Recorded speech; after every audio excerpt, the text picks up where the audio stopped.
잠언 22장 13절부터 16절까지 제가 읽습니다. 게으른 자는 말하기를 사자가 밖에 있은즉 내가 나가면 거리에서 찢기겠다 하느니라. 음녀의 입은 깊은 함정이라. 여호와의 노를 당한 자는 거기 빠지리라. 아이의 마음에는 미련한 것이 얽혔으나 징계하는 채찍이 이를 멀리 쫓아내리라. 이를 얻으려고 가난한 자를 학대하는 자와 부자에게 주는 자는 가난하여질 뿐이니라. 아멘. 13절 게으른 자는 말하기를 사자가 밖에 있은즉 내가 나가면 거리에서 찢기겠다 하느니라. 성경의 해석 가운데 문자적 해석이 있고 문맥적 해석이 있습니다. 물론 그 외에도 성경의 해석에는 여러 가지 방식의 해석이 있습니다. 그 가운데 이제 대표적인 것이 문맥적 해석, 문자적 해석, 영적 해석, 심지어는 풍류적, 알레고리적 해석 이런 것까지도 있습니다. 근데 이제 일반적으로 문자적 해석이 상당히 성경 해석에 도움이 되는 경우가 있으나 반면에 굉장한 잘못된 성경에 대한 왜곡과 곡해를 가져올 때가 아주 많습니다. 문자적 해석에 너무 깊이 들어간 사람들이 유감스럽게 미혹 속에 들어가는 것을 많이 볼 수가 있습니다. 성경의 해석의 핵심은 문맥적 해석입니다. 성경의 해석의 핵심은 문맥적 해석. 문자적 해석에 너무 극단적으로 매이지 말아야 됩니다. 우리 한글 성경이라 그러면 히브리어, 헬라어에서 번역을 한 번역 성경이 됩니다. 그렇기 때문에 우리가 번역 성경을 읽는 우리 입장에서 얼마간 히브리어와 헬라어를 안다고 할지라도 그 번역된 문자에 집중한다면 당연하게 좀 문제가 있는 사람이 되고야 말 것입니다. 그래서 성경은 문자적 해석은 중요하지만 그것은 이 보조적인 역할을 해야 되고 문맥적 해석이 가장 중요하다. 앞절, 뒤절, 또 연관성, 관련성, 심지어는 그 장의 문맥을 넘어서서 그 각 권, 각 책의 문맥, 에스더서라면 에스더 전체의 문맥, 또 나아가 성경 전체의 문맥까지 염두에 둘 수밖에 없습니다. 13절을 말하면서 성경 해석에 얼마간 문자적 해석의 극단성과 위험성을 이야기합니다. 그래서 극단적 문자적 해석으로 들어갈 때에 상당히 위험한 일들이 많이 있습니다. 그러면 이 13절에 게으른 자는 말하기를 사자가 밖에 있은즉 내가 나가면 거리에서 찢기겠다. 이걸 문자적 해석으로 한다 그러면 아마 이 지구상에는 게으른 사람은 거의 없을 겁니다. 왜냐하면 게으른 사람은 이 말을 해야 되기 때문에 그렇죠. 그런데 대한민국은 사자가 있긴 있으나 동물원에 갇혀 있습니다. 또한 이 동양에서는 사자보다는 호랑이가 살지요. 그러면 여기 사자는 그대로 히브리어로도 사자가 맞습니다. 그러나 우리의 이 기후 조건이나 문화에 있어서는 사자가 없지요. 그러면 겨우 동물원에서 이제 사자가 탈출했다. 그런데 그 사자는 굉장히 사납다. 그럴 때 우리가 이 13절로 이야기해야 됩니다. 사자가 밖에 있은즉 내가 나가면 거리에서 찢기겠다. 그런데 그 사자가 어린이 대공원에서 탈출했다고 합시다. 근데 제가 사는 곳은 여수입니다. 그러면 이제 제가 게으른 자가 되어서 어린이 대공원은 서울에 있죠. 거기에 탈출한 사자가 여수 도로에 길가에 시내가에 있다.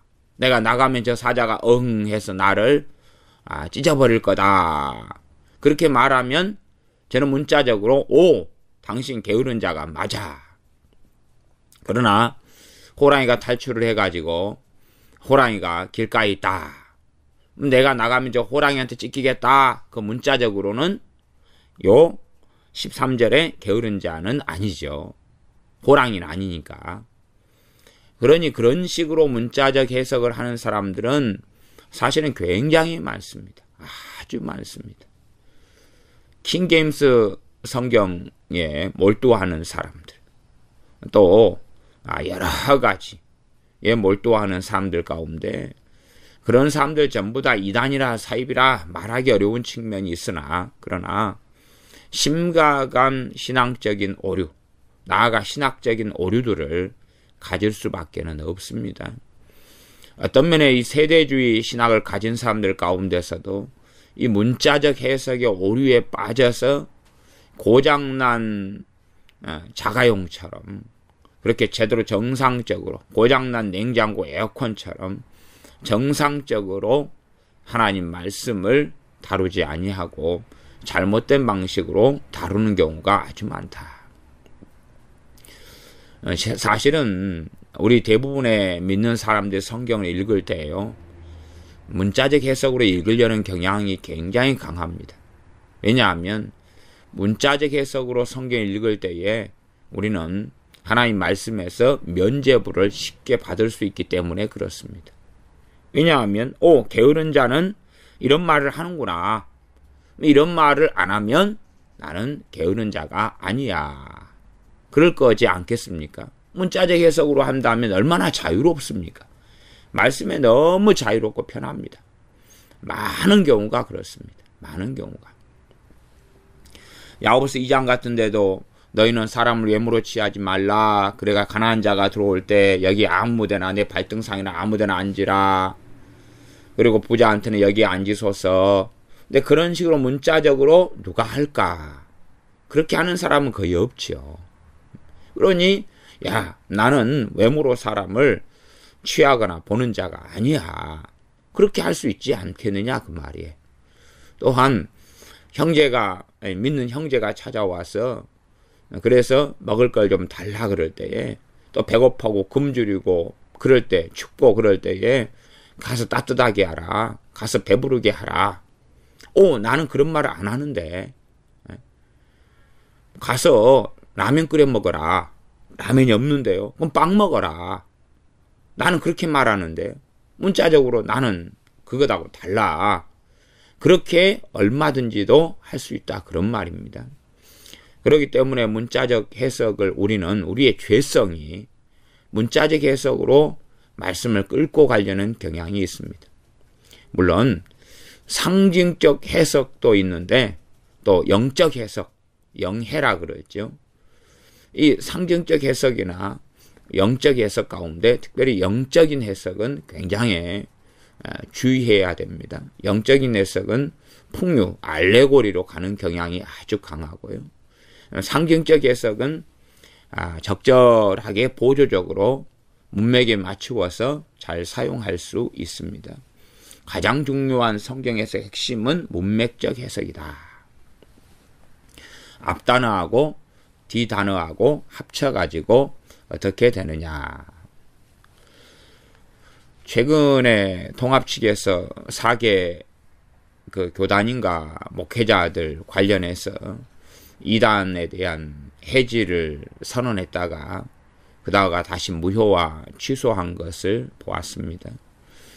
가운데 이제 지금은 사랑하는 교회인데 큰 믿음 교회에 대한 자료들을 좀 보았는데 참 큰 믿음 교회를 저는 이단으로 보지는 않습니다. 그러나 문제점들이 상당히 많다. 그건 인정할 수밖에 없습니다. 최고로 스스로 성경적이다.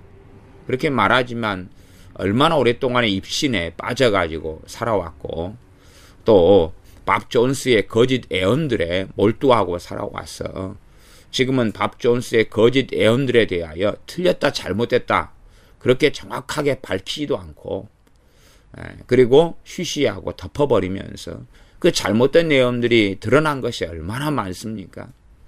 또한 자칭 선지자라 하는 많은 자들을 불러서 집회를 했는데 그 가운데 잘못도 많이 드러났습니다. 그러나 자기는 최고의 분별력이 있고 자기 교회는 최고로 깨끗하다. 그런 관점 속에 들어가 있습니다. 물론 저는 이단과 사이비로 보지는 않습니다. 또한 칼빈주의에 대하여 비성경적이다. 그렇게 물론 요즘에는 제목을 좀 바꾸어가지고 일부 비성경적인 교리들 그런 식으로 바꾸기도 했습니다만은 칼빈 목사님에 대하여 살인자다, 살인자다, 뭐 마귀의 자식이다 이렇게 대놓고 이야기를 하는 정도면 장로교하고는 같은 길을 가지 않겠다는 거지요. 그러면서도 장로교단을 만든 아이러니 해프닝이 있습니다. 저는 이단으로 보지 않습니다만은 그런데 이제 요 변모 목사님 양반 이 설교나 책들을 언급하면서 통합측 등에서 이단으로 정죄했는데 가만히 내용들을 살펴보면 앞뒤를 다 잘라버렸어요. 잘라버린 다음에 그래서는 안 된다 이것을 뒤를 잘라버리면 그러면 된다 이렇게 바꾸는 거예요. 참 그런 것을 보면서 정말 양심도 없는 사람들이 너무 많다. 이 목회자들이 이단 정죄하기 위해서 문맥을 보면 뻔한 이야기인데 문맥을 보지 못하게 하려고 그 책을이나 설교를 듣고 다른 사람들이 정확하게 앞뒤 문맥을 따져볼 것이 아니잖아요. 그러니까 가운데 톤방만 다 갖다 놓고 이렇게 사람들이 말한다. 그런데 이렇게 하면 안 된다. 를 갖다가 이렇게 말한다. 그것이 이 사람의 주장이다. 이렇게 탈바꿈 시켜버리는 거예요. 얼마나 참 무서운 일입니까? 그렇게 문맥적으로 바르게 이야기해야 되는데 가운데 부분만 잘라버리면 문맥이 다 사라져버리고 말고 남는 것은 문자적 의미만 남게 되어지고 잘못된 오도를 할 수가 있는 겁니다. 꼭 종북주의에 심취한 대부분의 미디어, 대부분의 신문, 방송이 그런 일을 동일하게 해나갑니다. 그렇게 하지 않는다면 굉장한 과장을 사용하는 것도 흔한 방법이고 속임수와 기만을 사용하는 것도 흔한 방법이 됩니다. 정말 게으른 사람 가운데 사자가 밖에 있은즉 내가 나가면 거리에서 찢기겠다. 그렇게 말한 사람이 어디 있겠습니까? 없지요. 이것은 이런 방식의 말을 한다는 것을 이야기하는 것입니다. 이런 방식은 뭐냐? 그러면 이 게으른 사람은 활동을 잘 안 하지요. 그래서 게으른 사람을 해외여행을 자주 다닌다. 그래서 방콕 간다, 방글라데시에 갔다. 그렇게 말하지요. 방글라데시는 방에서 굴러다니는 것. 방콕은 방에 콕 하고 처박혀 있는 것. 그래서 이 게으른 사람이 가장 좋아하는 두 나라는 방글라데시하고 방콕이다. 그런 말을 씁니다. 게으른 사람은 밖에 나가기를 좋아하지 않습니다. 활동하기를 좋아하지 않습니다. 가능한 대로 가만히 있고자 합니다. 가만히 있고자 하려면 뭐가 필요하냐 그러면 핑계가 필요합니다. 핑계가. 변명 합리화가 필요하다. 그 말이에요. 그래서 이런 식으로 합리화 변명을 한다. 그럼 내가 지금 나가면 치안이 안 좋을 때는 사고 위험성이 있다. 위험하다. 뭐 그러지 않습니까? 아내가 지금 밤에 뭘 사야 되는데 운전 좀 해달라 그러면은 지금 좀 위험하다. 지금 교통이 어쩌고 저쩌고 하고 날씨가 기후가 안 좋고 바람이 불고 어둡고 야간에는 더 위험하고 하는 등의 핑계를 댈 수도 있겠죠. 그렇게 이 게으른 사람은 변명 합리화가 심합니다. 첫째는 스스로에 대한 변명이 필요하죠. 자기가 움직이지 않고 방글라나 방콕을 할 만한 변명거리를 찾습니다. 물론 이제 변명거리가 적당한 게 있어요. 예를 들어서 집 청소를 해야 되겠다. 그럼 변명거리가 있어요. 뭐 청소를 해야 되겠다. 그럼 바로 하면 되지요. 그런데 안 하고 뒤로 미루어 가지고 6시간은 방글라를 하고 그 다음에 뒤에 이제 끝에머리 와서 청소를 한다. 그렇게 자기만의 변명과 합리화를 계속하여 만들어 가는 방식. 또한 사람과 사람 사이에서의 대화에 있어서도 이 게으른 사람은 변명과 합리화를 해나가는 방식을 취합니다. 그런데 이것이 일견 타당하고 그럴듯한 변명을 많이 사용하기 때문에 자기 자신에 대하여 나는 하나님께서 말씀하시는 게으른 자가 아니다. 그렇게 생각을 할 수도 있다. 그 말이지요. 14절입니다. 음녀의 입은 깊은 함정이라. 여호와의 노를 당한 자는 거기 빠지리라. 여호와의 노를 당한 자. 세번역 성경상에는 여호와의 저주를 받은 자가 거기에 빠진다. 음녀의 입에 빠진다. 음녀에 대해서는 이 잠언에서 굉장히 중요시 여기고 나와 있는 말씀이 음녀가 됩니다.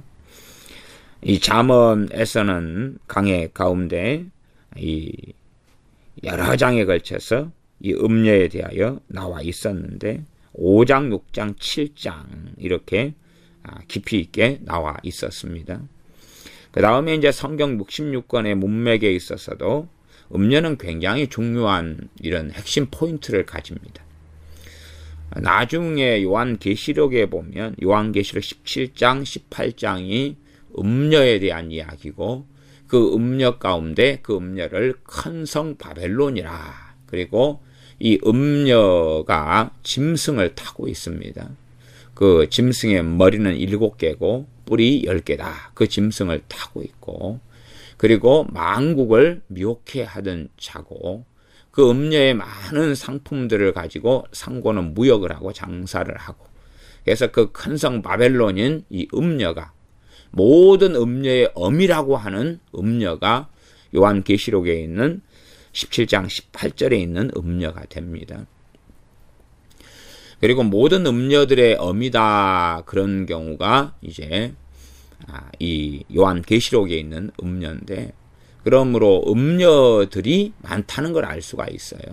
그 음녀들을 단순하게 이야기하면 적그리스도다 그렇게 이해하시면 좋겠습니다. 적그리스도 다시 말하면 하나님에 대하여 배반하고 배신하게 만드는 존재. 우상숭배에 빠져서 하나님을 등지고 하나님에 대하여 대적하게 만드는 것들. 그러면 음녀들은 굉장히 많습니다. 그래서 이 큰 성 바벨론에 속해 있는 음녀 가운데 하나가 로마 카톨릭이다 이렇게 볼 수가 있어요. 예를 들어 초대교회에 이 교회가 말씀대로 살아가다가 말씀이 사라져가기 시작했어요. 그러면 왜 그렇겠습니까? 본래 초대교회 안에 누가 들어갔다는 이야기입니까? 음녀가 들어갔다는 이야기예요. 음녀가 들어가서 이 초대교회가 말씀을 등져버리고 이교화되고 사이비가 되고 거짓된 교리들을 만들어내는 음녀의 종교가 되고야 말았는데 그것이 로마 카톨릭이에요. 그래서 아시다시피 로마 카톨릭이 종교개혁기에도 하나님 말씀으로 돌아가려는 종교개혁자들을 얼마나 많이 죽였고 심지어 성경을 번역하는 사람들을 죽여왔던 것이에요. 성경은 해석하는 사람도 죽이고 심지어요. 과거의 종교개혁사나 이런 걸 찾아보면요. 성경이 라틴어 성경이나 헬라어 성경인데 이걸 좀 본 다음에 주기도문을 가리키잖아요. 그 사람도 다 죽였어요. 십계명을 가리키잖아요. 성경에 이게 있어. 라틴어 성경에 이 십계명이 있는데 왜 이것을 이 신부들, 수녀들은 안 가리키지? 그리고 설명하면 그 사람을 잡아다가 고문하고 화형시키고 죽였습니다. 그러니 로마 카톨릭이 이 음녀로 행해왔던 건 사실이에요. 그러나 로마 카톨릭 자체를 이제 큰 성 바벨론이다 말할 수는 없어요. 왜냐하면 큰 성 바벨론에 속해 있는 음녀다. 음녀의 어미가 큰 성 바벨론이기 때문에 로마 가톨릭이야 생긴 지가 그렇게 오래되지 않았지 않습니까? 우리로 따지면 기껏해 한 1500년 된 거예요. 그죠? 그러나 큰 성 바벨론은 더 상고부터 있었던 것입니다. 바벨론의 기원으로 가면 바벨탑 사건을 기억하시면 되지요. 노아 홍수 이후에 이 메소포타미아 유역에 머물러서 사람들이 바벨탑을 쌓으면서 하나님에 대하여 대적하고 대항했는데 거기가 바로 바벨론입니다. 거기에서부터 하나님에 대하여 대적하고 대항하는 그런 일이 계속 이어져 왔습니다. 그러면 이슬람도 적그리스도의 세력이고 이 음녀에 들어가지요. 또한 여러 이방 종교들도 음녀에 들어가고 공산주의 세력도 음녀에 들어갑니다. 그래서 큰 성 바벨론을 공산주의다 말하는 것도 틀린 거고, 왜? 공산주의도 생긴 지가 오래되지 않았기 때문에 그렇습니다. 로마 가톨릭도 음녀가 맞는데 큰 성 바벨론이다. 그렇게 요한계시록 17장 18절을 해석하는 건 곤란해요. 문자적으로, 문맥적으로 큰 성 바벨론에 대한 음녀에 대한 말씀은 계시록 17장 18장에 걸쳐서 굉장히 많은 분량을 할애하고 있습니다. 대신에 이제 이 큰 성 바벨론이 적그리스도인데 이것이 딱히 정확히 뭐다 이렇게 말하고 설명하기에는 쉽게 간단하게 그렇게 말할 수는 없다. 그 정도는 이해하셔야 됩니다. 어쨌든 이제 각 나라마다 각 시대마다 음녀들이 있어 왔어요. 어떤 음녀는 물질 만능주의를 조장하게 될 거예요. 성공주의를 조장하게 되어지고, 어떤 음녀는 철학, 사상적으로, 또한 이 유대인들이 유대교로 빠져버리죠. 그것도 또 다른 음녀의 일이라는 것입니다. 요한계시록 2장에 보면 두아드라 교회에 대해서 나옵니다. 두아드라 교회는 음녀에 빠져버린 교회인데 어떤 음녀입니까? 이세벨, 자칭 선지자라는 여자 이세벨인 음녀에 빠진 교회예요. 이세벨의 이름이 언급되었으니 과거에 이스라엘 왕 아합의 아내였던 이세벨이 우리는 생각납니다. 그 이세벨이 누구를 현혹시켰습니까? 아합 왕을 현혹시켜서 하나님을 등지고 떠나게 했으며 모든 악한 일을 행하게 했고, 나아가서 이스라엘을 전체로 현혹시켜 갔습니다. 그것이 바로 음녀가 하는 일이라는 것을 알 수가 있습니다.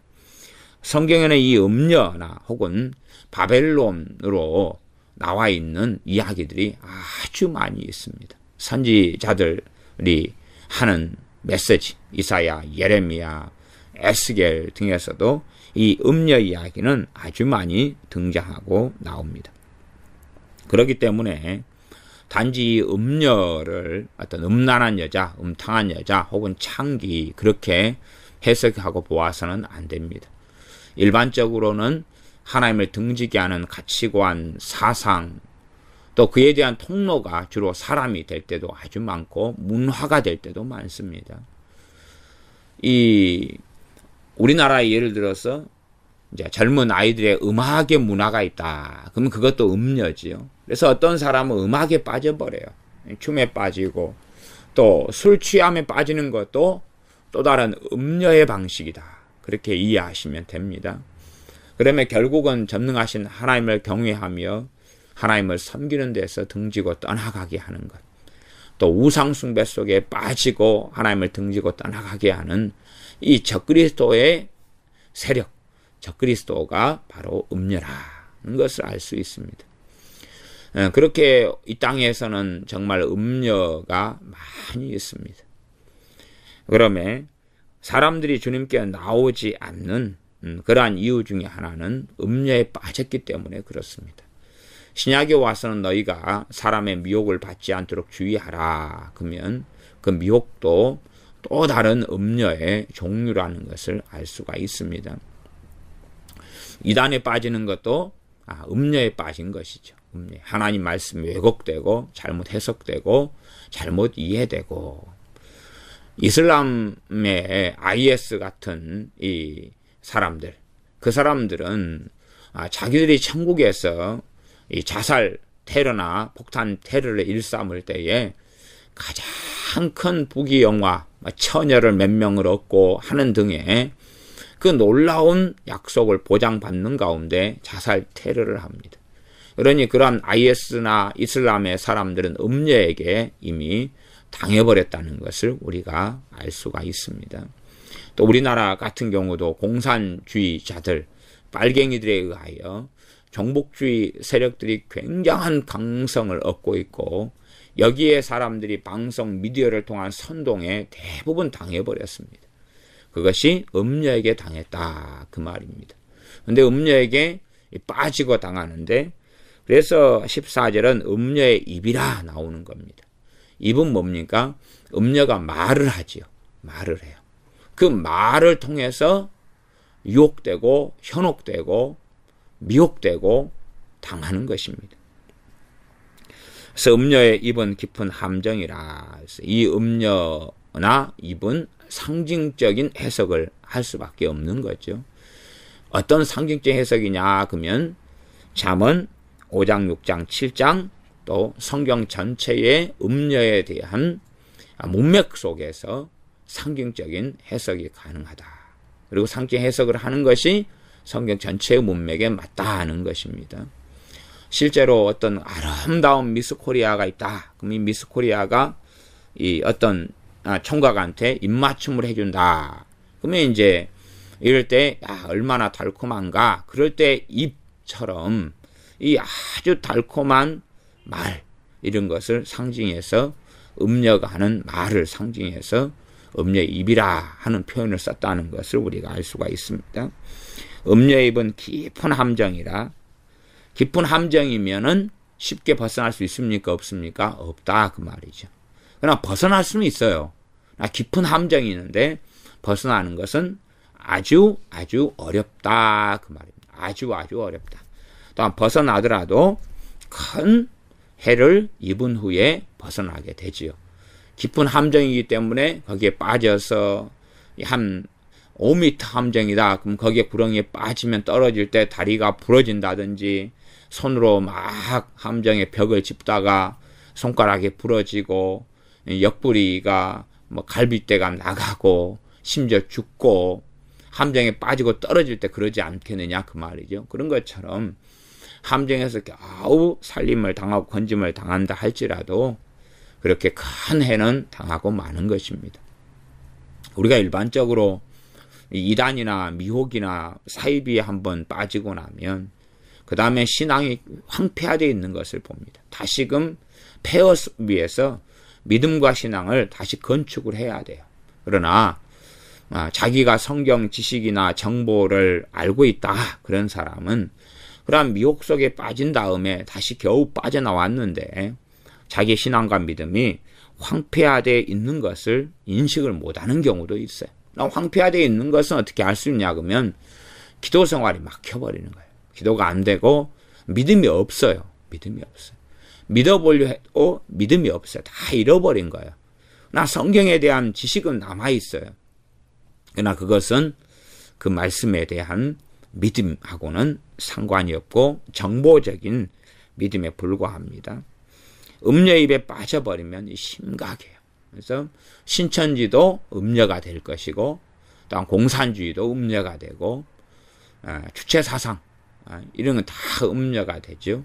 물질 만능주의도 음녀가 되고 교회 안에서도 음녀가 굉장히 많이 들어왔습니다.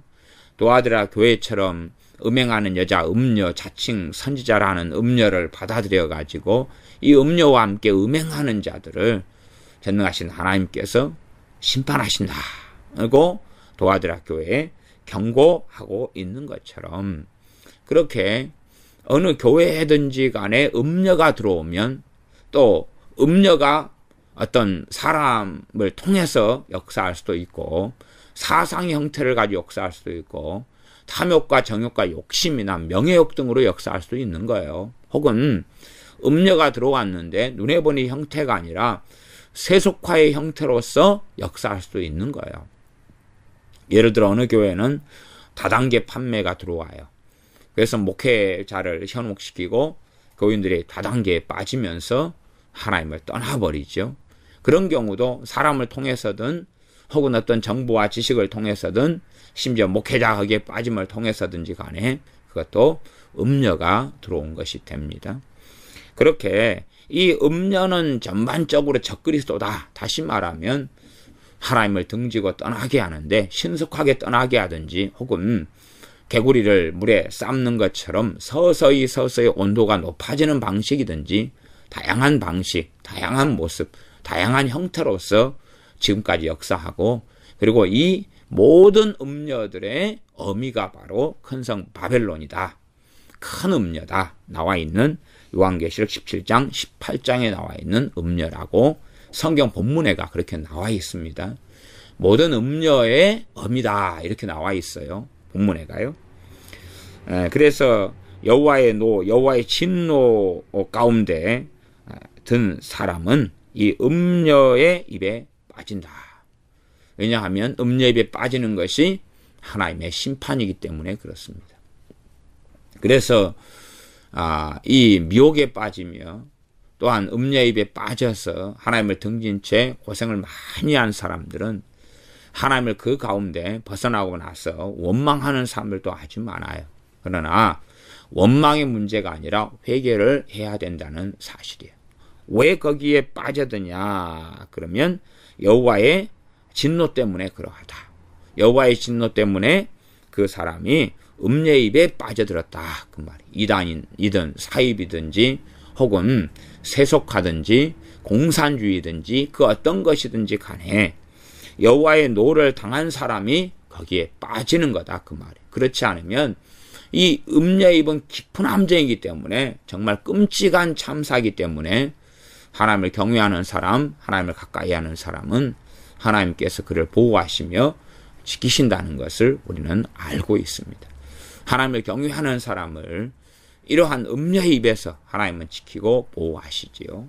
그러나 하나님과 별로 상관이 없이 살아가고 명목상 그리스도인 혹은 예수를 믿는 사람이지만 세상을 더 사랑하고 주님께 관심도 없고 깨어있어 기도하라, 기도에 감사함으로 깨어있으라는 말씀에 순종하기보다는 그렇게 살지 않는 사람들, 이런 사람들은 얼마든지 음녀의 입에 빠져들어가서 깊은 함정 속에서 정말 심각한 고통과 고난 또 험난한 세월을 당하고 일반적으로는 거기서 빠져나오지 못한 채 인생을 마감하는 일이 아주 많습니다. 빠져나오는 것은 특별한 하나님의 은혜에 속합니다. 그렇기 때문에 대한민국에도 공산주의에 또한 종북주의에 빠져드는 것은 여호와의 노를 사람들이 당했다는 것을 알 수가 있습니다. 왜냐하면 그건 심각한 음녀의 입에 빠지는 것이고 마찬가지로 우리의 자녀들이 이 정교조 교사들에게 배우면서 이 종북주의에 심취해 들어가고 그리고 나라에 대한 반역을 일삼고 꿈꾸는데 심각하게 들어가는 자녀들은 여호와의 노를 당한 자녀들이다 알 수 있습니다. 부모를 따라서 교회를 다니고 신앙생활을 하면서도 전혀 진정으로 예배드린 적도 없고 진심으로 기도한 적도 없고 우리 주님에 대하여 참으로 감사하고 찬양하며 영광을 돌려드린 적도 없고 참으로 하나님을 경외하는 길, 순종하는 길을 걸어갈 마음도 뜻도 전혀 없는 그러한 겉보기에만 믿는다, 겉보기에만 하나님을 섬긴다 하는 이러한 망령된 자녀들. 그런 경우는 정교조들의 현혹에 넘어가서 이 음녀의 입에 빠지는 것은 필연이고 당연한 것이 될 수도 있습니다. 또한 정교조를 통하여 종북주의와 공산주의에 빠지지 않더라도 다른 음녀의 입은 얼마든지 기다리고 있습니다. 하나님께서는 그러한 사람들을 음녀의 입에서 보호하시는 게 아니라 오히려 여호와의 진노로 인하여서 거기에 빠져들어가게 하시는 분이 하나님이시기 때문에 그렇습니다. 그러므로 대한민국이 또한 한국 교회가 이 음녀입에 깊이 있게 빠져들어가 있는 것은 그만큼 하나님의 진노가 한국 교회나 믿는 사람들에게 강하시다 하는 것을 알 수가 있습니다. 15절입니다. 아이의 마음에는 미련한 것이 얽혔으나 징계하는 채찍이 이를 멀리 쫓아내리라. 아이의 마음에는 미련한 것이 얽혔다. 징계하는 채찍이 이를 멀리 쫓아내리라. 아이에게 이 초달을 하면, 채찍을 때리면 이 미련한 것이 얽혀 있는데 얽혀 있는 것이 쫓겨난다. 그렇게 말씀하지요. 그러나 이제 이 초달하고 채찍을 때리는 것은 상당히 쉬운 과목이 아닙니다. 초달하는 것이 잠언에 많이 나와 있지만 굉장히 어려운 것입니다. 굉장히 어렵다.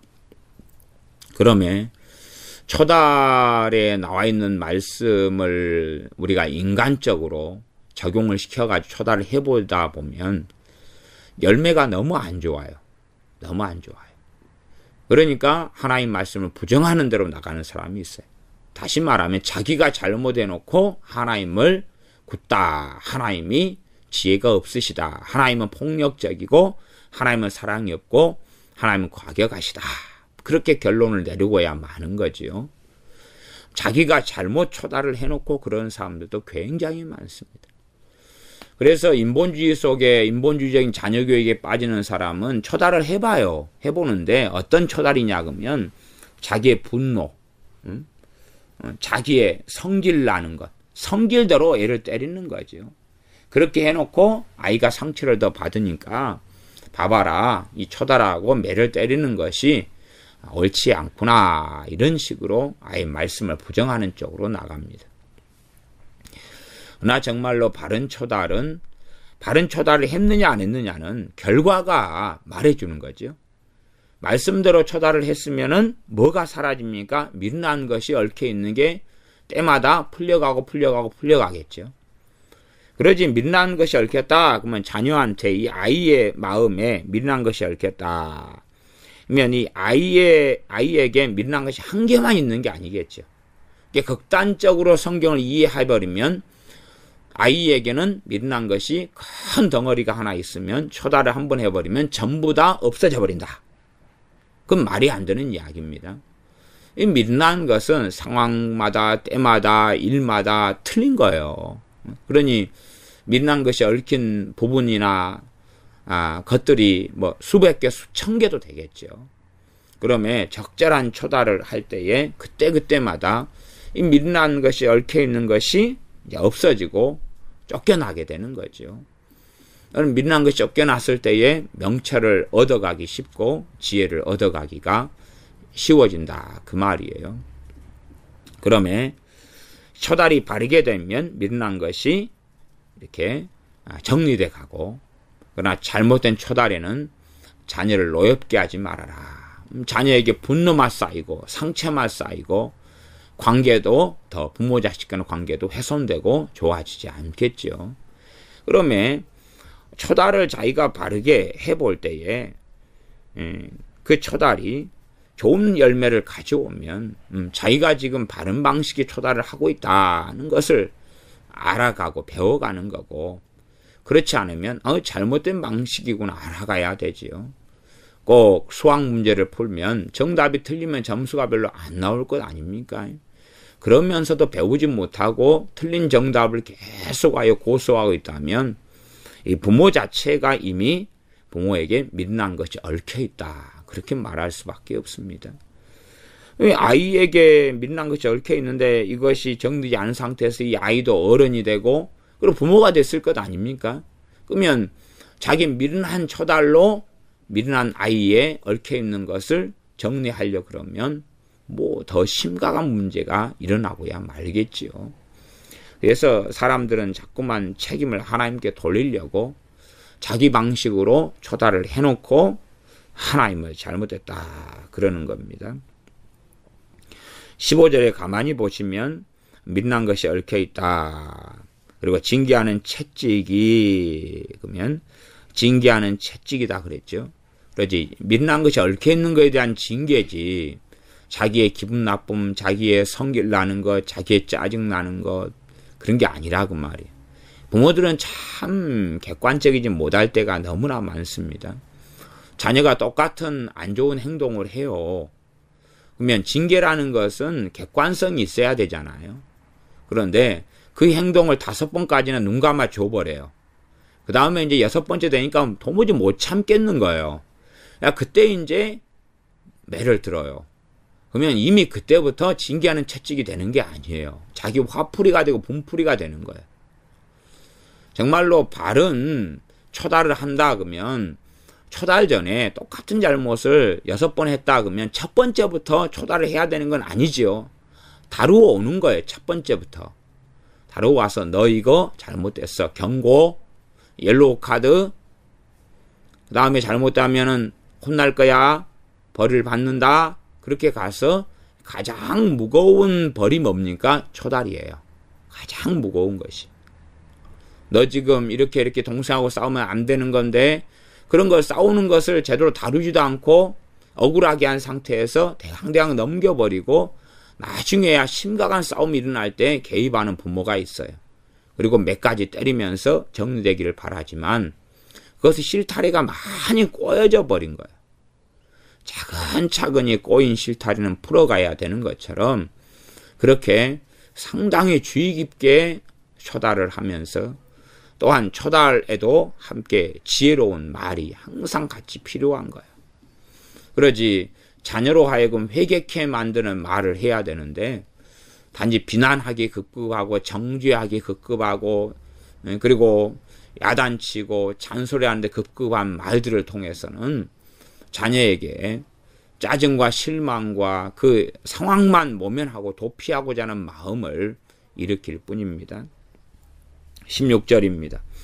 이를 얻으려고 가난한 자를 학대하는 자와 부자에게 주는 자는 가난하여질 뿐이니라. 이를 얻으려고, 이는 이익입니다. 이익을 얻으려고 가난한 자를 학대하는 자가 가난해진다. 사실 가난한 자를 학대해야지 세상적으로는 부자가 됩니다. 그러지 않습니까? 이 가난한 자를 학대한다. 그 말은 이 왕이다. 그러면은 사람들로 하여금 더 많은 세금을 징수하고 거두어 드리게 할 때에 쓸 것은 더 많아질 것 아닙니까? 우리가 노예를 데리고 있다 그러면 노예를 더 열심히 일하게 만들어야 되지요. 그렇게 학대를 해야지만이 더 많은 부를 얻을 것 아닙니까? 그런 것은 역사적으로 많이 있어 왔습니다. 그리고 이제 그것이 오래 되었을 때에 무너지게 되는 하나님의 심판이 나타났던 거지요. 그러나 한순간에 1년 만에 반년 만에 그러지는 않습니다. 그러므로 가난하여질 뿐이라는 것이 진리라면 이것이 육체적인 가난과 물질적인 가난을 이야기한다면 이 세상에서의 일 가운데는 진리가 아니다는 것을 알 겁니다. 그러면 이 가난은 영적인 가난이 산상수훈 5장의 팔복 가운데 심령이 가난한 것하고는 다른 이야기입니다. 그 가난이 아니라 하나님과 멀어진 가난, 영적인 부요를 가지고 있지 않은 거예요. 심령이 가난한 것과 영적으로 가난한 것은 다른 것 아닙니까? 그건 다른 거예요. 그러면 팔복의 첫 번째 복하고 아무 상관없는 오히려 팔복의 첫 번째 복하고 정반대의 의미입니다. 그러면 이 가난해진다는 것은 영적으로 가난해지는 거고 하나님과 관계에서 가난해지는 거다. 왜냐하면 이익을 얻으려고 가난한 자를 학대한다 그 말은 정말 못돼 먹게 산다 그런 말 아닙니까? 자기 이익, 자기 배부름을 위해서는 수단 방법을 가리지 않고 산다 그 말이에요. 그런데 어떻게 전능하신 하나님과 바른 관계에서 살아갈 수가 있겠는가? 그럴 수 없습니다. 부자에게 주는 자는 가난하여질 뿐이다. 부자에게 주는 게 뭐겠습니까? 일반적으로 뇌물이겠지요. 그러면은 부자에게 뇌물을 주면 육체적으로나 세상적으로는 부자에게 뇌물을 주면 가난해집니까? 부자가 됩니까? 부자가 됩니다. 제가 회사 다닐 때 또 하청 하는 회사였는데 로비 자금으로 전체 사업비 가운데 한 20몇 프로를 책정해 놓았습니다. 지금이야 이제 뭐 김영란법이 만들어지고 어쩌고 저쩌고 막 그러지만 당시에는 이렇게 한번 술상무 한번 갔다 와서 하면은 500만 원 이렇게 법인 카드로 끊고 그런 것은 흔한 일이었습니다. 하루 저녁에 700, 500, 1000만 원도 끊고 왔습니다. 예, 상부 회사의 간부들을 접대하니라고 그렇지요. 그러면 그렇게 이제 접대를 잘 하게 될 때에 이 회사에서 수주를 하게 되고 또 다른 일을 맡아가지고 할 수 있게 되어졌습니다. 그렇기 때문에 그런 식으로 말한다면 이렇게 전부 다 더 상부의 높은 회사 임원들을 접대하는 것을 다 하는데 안 하는 회사가 있다 그러면 그 회사는 망하고 안 되는 것입니다. 그러나 접대를 적절하게 잘하고 또 뇌물을 더 많이 주고 이럴 때에 더 좋은 기회가 오고 또한 회사가 이 수주를 따게 되는 그런 일이 있어 왔지요. 그러므로 세상적인 삶에서는 정말 부자에게 주는 자가 가난하여질 뿐이다는 것은 맞지가 않지요. 가난해질 수도 있지만 그거보다는 잘 풀릴 때가 솔직히 더 많다 그 말이에요. 부자가 정말 좋아하는 게 뭐겠습니까? 돈이죠. 그다음 부자는 뭐 또 가지고 있습니까? 권력도 가지고 있어요. 사회적 지위나 위치나 권력이나 권세도 가지고 있어요. 그렇기 때문에 이 부자에게 준다. 그러면은 부자에게 준다. 이것이 이 부자는 어떤 사람이요? 세상적이고 세속적인 사람이지. 부자가 정말 원하는 것은 세속적인 부요함이고 준다는 것이 그 사람과 친밀히 하고 그 사람의 덕을 보기를 원하고 그 사람의 도움을 받기 원하고 그 사람과 가까이 하기 원하는 그런 모든 행태의 모습들이 여기에 들어갔다고 볼 수 있습니다. 그러면 결국은 야합하게 되는 것이고 자기의 목적을 위해서 수단과 방법을 가리지 않는 삶의 길에 들어서는 거지요. 그러면 가난해지는데 전능하신 하나님과의 관계에서 문제가 벌어진다는 것을 알 수가 있습니다. 우리가 이 땅에서 먹을 것, 입을 것, 마실 것을 얻고 누리고 살아가는 것, 그러기 위해 직장생활하고 돈을 버는 건 중요합니다.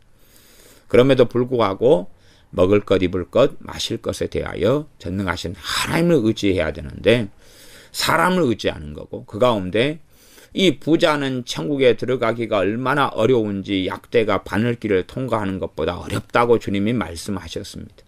그렇다는 이야기는 부자들의 마음 가운데 있는 것이 뭐란 이야기입니까? 심각한 죄악들이 가득하다는 걸 알 수가 있어요.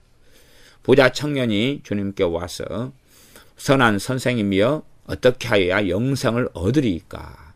그런데 주님께서 이 부자 청년에게 요구하신 건 뭐냐 하면 너의 전 재산을 다 팔아서 가난한 자들에게 주어라. 그리고 나를 따라라. 그럴 때 영생을 얻게 된다는 말씀입니다. 아마 현대 복음하고 현대 교회에서 전하는 전도할 때 쓰는 것하고는 너무 달라요. 현대 교회적 입장에서는 부자 청년이 예수 믿는다 그러면 영접기도 하시오. 사형리 여기 있어. 그러면 너무 좋아하고 당신 구원 받았습니다. 새신자 교육합시다. 그걸 끝이죠. 주님께서는 전혀 그렇게 안 보았다 그 말이에요. 사실은 교리적으로 가면 아마 주님을 잘못했다고 말해버릴 수도 있을 거예요. 예수님만 믿으면 구원받는 것 아니요. 우리 주님께서 뭐라고 말씀하셔야 돼요? 어이 부자 청년, 자네 나만 믿으면 구원받네. 끝. 그렇게 돼야 되죠. 나 주님께서 명백히 하신 말씀이 있으니 그래 가지고는 구원받지 못한다는 거예요. 당연하게 믿음으로만 구원받습니다. 구원은 하나님의 선물이에요. 그건 명확한 거예요. 그건 명확한 거예요. 그래서 에베소 2장이든 또한 로마서 말씀이든 이 구원은 하나님의 선물인데 믿음으로 그 은혜로 말미암아 믿음으로 구원을 얻었나니 이것은 너희에게서 난 것이 아니요 하나님의 선물이라. 명백한 말씀이 있어요. 나 그 말씀의 빛 가운데서 주님께서 부자 청년과 사이에 하신 말씀을 또한 이해해야 돼요. 깨달아야 돼요. 과연 이 부자 청년이 정말로 주님을 영접한다는 건 주님이 주인으로 영접한다는 거예요. 단지 구주로 믿는 것만이 아니라 예수님께서 주인이 되신다는 거예요. 그러나 부자 청년이 과연 예수님을 명목상으로 믿는다 할 수 있을지 몰라도 이 돈을 의지하는 것 가운데 어마어마한 상상을 불허한 많은 것들이 그의 마음속에 만들어지고야 맙니다. 물론 가난한 사람들이다 해서 그런 게 안 만들어지는 건 아니에요. 그러나 돈을 가지고 움켜쥐고 의존하고 사는 사람들, 그렇게 큰 부를 가지고 오래 살아가는 사람들, 그러면 목회자들 가운데서도 큰 재산과 부를 가지고 있는 사람들은 시간이 지나가면 그의 신앙과 믿음은 온데간데 없어지고 별 볼 일 없어지는 것은 당연한 일이 됩니다. 그래서 큰 교회 목사님들에 대하여 부러워할 문제가 아니에요. 그 명예나 그 영광을 부러워할 문제는 아니에요. 왜냐하면 그들의 영성을 통하여 큰 교회 목회자가 되었을지 몰라도 그들이 받는 월급, 사례금, 상여금, 퇴직금, 보장되는 이런 거, 원로 목사만 되어도 담임 목사 월급의 한 80%에서 많으면 100%까지도 죽을 때까지 줍니다. 퇴직금은 따로 주고요. 그 정도 되어질 때에 정말 그들이 돈에 빠지지 않을 수 있겠느냐는 거예요. 안 빠지는 건 거의 불가능합니다. 어떤 분들은 그래서 극단적인 조치를 취하는 주의 종들도 있어요. 퇴직하고 퇴직금을 다 다시 교회로 반납하든지 재단을 만들든지 아니면 선교 사역에 다 그 돈을 쓰든지 이런 방식을 하시는 분들도 종종 있습니다. 그러면 이 부한자에게 준다로 가난하여질 뿐이다. 부한자에게 주는 것은 자기의 이익의 목적이 있겠지요. 16절 상반절의 이야기처럼.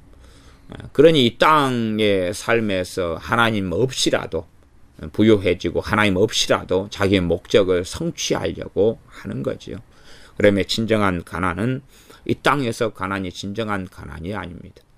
가난이냐 부한 거냐 하는 것은 항상 상대적인 문제일 뿐이에요. 우리나라에서 아무리 가난한 사람이라 그래도 조선시대 또 고려시대로 가면 가장 부유한 사람.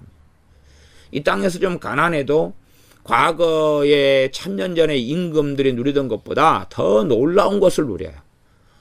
버튼만 누르면 따뜻한 물 나오지, 목욕탕 시설 너무 좋지, 화장실도 수세식이고 너무 좋지, 또 난방도 너무 잘 되지 하는 가장 좋은 걸 누립니다. 그러면 이 부라는 것은 항상 상대적일 뿐이에요. 한 나라가 선진국이다 그러면 거기에서 부란 상대적인 거고, 후진국이다 거기에서도 부유하다 그건 상대적인 거예요. 그러니 후진국에서 부유한 사람이 선진국에 왔을 때는 그냥 보통 사람에 불과할 수도 있는 거예요. 그러면 우리가 진정한 가난은 하나님에 대하여 가난한 것이 진정한 가난이. 심령이 가난한 것은 하나님을 찾게 되는 것이지만 하나님에 대하여 부유한 자가 우리는 다 되어야 됩니다. 기도하겠습니다. 아버지 하나님, 우리가 게으른 자가 되어져서 이런 핑계 저런 핑계를 대면서 합리화하고 주저앉아 있는 어리석은 사람들이 되지 않도록 도와주시옵소서. 또한 이 주님에 대하여 멀어지며 떠나게 하며 세상을 향하여 가게 하는 음녀가 이 땅에선 너무나 많습니다. 또한 음녀의 역할과 일을 하는 사상, 가치관, 철학, 욕심, 탐욕, 음란성은 너무나 많습니다. 그러한 음녀의 입에 빠지지 않도록 전능하신 하나님의 진노를 당하는 자가 아니라 하나님의 긍휼히 여기심과 은혜를 받는 자가 되어져서 음녀의 입에서 음녀의 길에서 보호를 받는 우리가 되도록 우리를 긍휼히 여겨 주시옵소서. 자녀 교육은 항상 어렵고 어려운 문제일진데 우리의 혈기와 육신의 정욕으로 자녀를 채찍질하거나 초달하는 어리석은 부모가 아니라 참으로 아이를 진정으로 주님 안에 사랑함으로 그 미련한 것을 정리하여 아이를 더 깊고 뜨겁게 사랑하기 위하여 초달하는 부모가 되어져서 미련한 것이 얽힌 것이 없어지므로 그 아이가 주님을 사랑하며 가까이하며 경외하며 상처받기보다는 더 큰 하나님의 사랑과 부모의 사랑을 받고 누리는 자녀가 되어지도록 초다를 적절하게 함으로 자녀에게 미련한 것이 아니라 지혜자가 명철한 자녀가 되는 방식에 하나님께서 의도하시고 원하시는 징계하는 채찍이 있도록 지혜와 지각을 열어주시옵소서. 우리가 세상의 이익과 또한 세상의 명예와 권력을 얻고 살고자 수단과 방법을 가리지 않는 어리석은 사람들이 되어져 전능하신 하나님 앞에서 가난한 어리석은 자들이 되지 않게 도와주셔서 참으로 우리가 우리의 수단과 방법을 가리지 않고 살아가는 악함이 아니라 하나님을 경외하고 살기 위하여 손해도 감수하고 하나님을 기쁘시게 하기 위하여 고난의 길도 기꺼이 걸어가서 하나님 앞에서 부유한 자가 되게 하여 주시옵소서. 우리 주 예수님의 이름으로 기도하옵나이다. 아멘.